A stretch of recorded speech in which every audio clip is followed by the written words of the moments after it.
ছোটখাটো রান্নাঘরে আপনাদের স্বাগত। আজকে আমি বানাবো চুনো মাছ চচ্চড়ি। আমি হাতে মেখে চচ্চড়িটা বানাবো, আপনারা রেসিপিটা দেখতে থাকুন।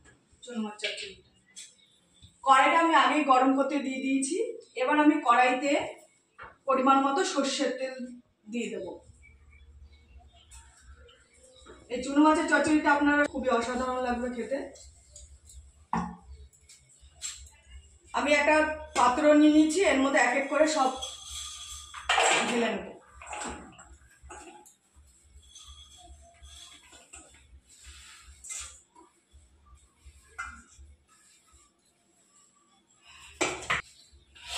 এবার আমি চুনো মাছটা দিয়ে দেবো।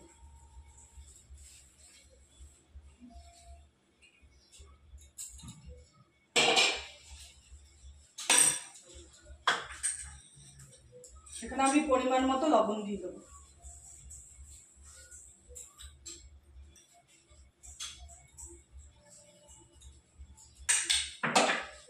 পরিমাণ মতো কালো জিরে আমি দিয়ে দেবো।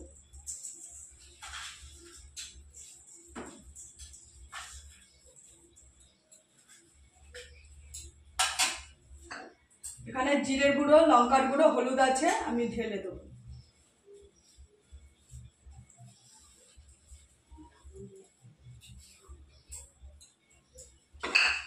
দিয়ে ভালো করে আমি মেখে নেব।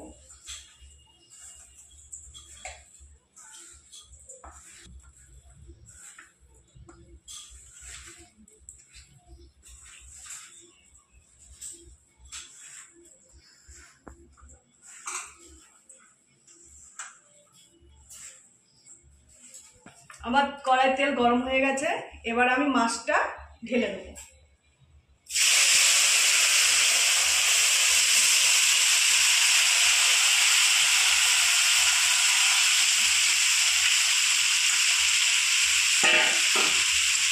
ঢেলে ভালো করে নেড়ে চেড়ে নেব।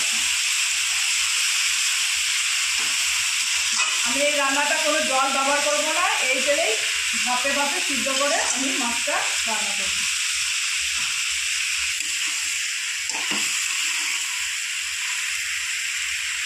এবার স্বাদের জন্য কিছু অল্প একটু চিনি দিয়ে দেবো।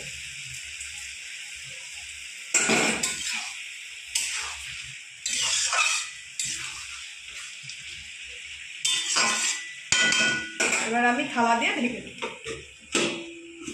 এটা 20-25 মিনিট হবে, তারপর আবার নেড়ে দেবো। তুলে দেখে নেব।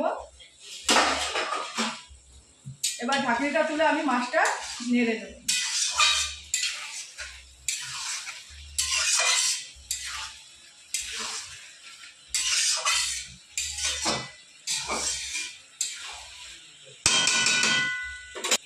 আমি আবার ঢাকনিটা দিয়ে কিছুক্ষণ ঢেকে দেবো।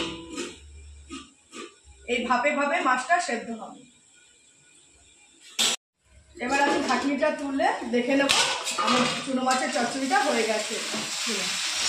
আমার চুনো মাছের চচ্চড়িটা ভাজা ভাজা হয়ে গেছে, আমি কোনো জল ব্যবহার করিনি, আমি ওই তেলেই ভাজা ভাজা করে নিয়েছি। এবার চুনো মাছের চচ্চড়িটা আমি নামিয়ে নেব।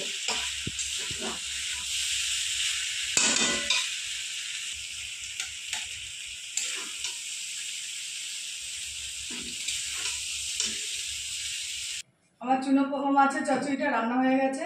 এভাবে আপনারা বাড়িতে করে খাবেন। আমি নামানোর আগে গন্ধরাজ লেবু পাতা ছড়িয়ে দিয়েছি। এভাবে আপনারা বানিয়ে খাবেন। আর রেসিপিটা যদি ভালো লাগে থাকে অতি অবশ্যই একটা লাইক, কমেন্ট আর শেয়ার করে দেবেন।